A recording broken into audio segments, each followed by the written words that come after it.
कहानी है गांव बिजोरा की। एक ऐसा गांव जहां की जिंदगी बहुत धीमी थी पर सुकून था। यहाँ लोग दिन भर अपने खेतों में काम करते और रात को चैन से सोते थे। गांव का अधेड़ उम्र का हरिप्रसाद, जिसे सब काका कहकर बुलाते थे, सुबह खेत जाने की तैयारी कर रहा था। अरे सावित्री, मेरी लाठी कहाँ रख दी? रोज मुझे अलग अलग जगह पर मिलती है। अजी और कहाँ होगी, पड़ी होगी यहीं कहीं, देख लीजिए। चलो छोड़ो, आज बिन लाठी के ही चला जाता हूँ। तभी हरिप्रसाद को कोई आवाज लगाता है। अरे काका, चलिए आज खेत नहीं जाएंगे क्या? अरे लो देखो, रमेश भी आ गया। अरे आया रमेश, वही रुक। फिर हरिप्रसाद घर के बाहर आता है और रमेश के साथ खेत पर जाने लगता है।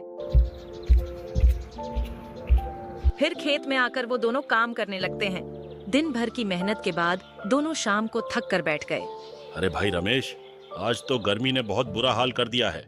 काका, अब बूढ़े होते जा रहे हैं आप, थकन और गर्मी तो लगेगी ही। अरे क्या बात करता है तू? अभी भी तुझ जैसे दो को मैं अकेला काफी हूँ।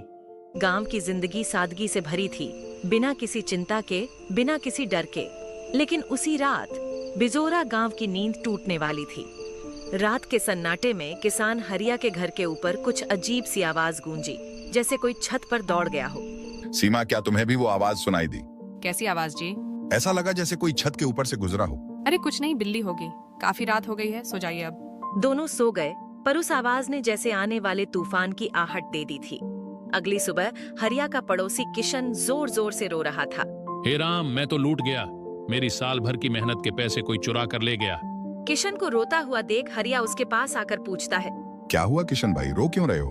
कल ही बाजार से फसल बेच कर आया था, सारी जमा पूंजी चुरा कर ले गया कोई। अरे नहीं, ये तो बहुत बुरा हुआ। मुझे रात ही शक हो रहा था, न जाने कैसी अजीब सी आवाजें आ रही थी। बिजोरा गांव में पहली बार चोरी हुई थी। वो गई बिना किसी हलचल और सबूत के। गांव वाले सुबह से ही डर के साए में जीने लगे थे।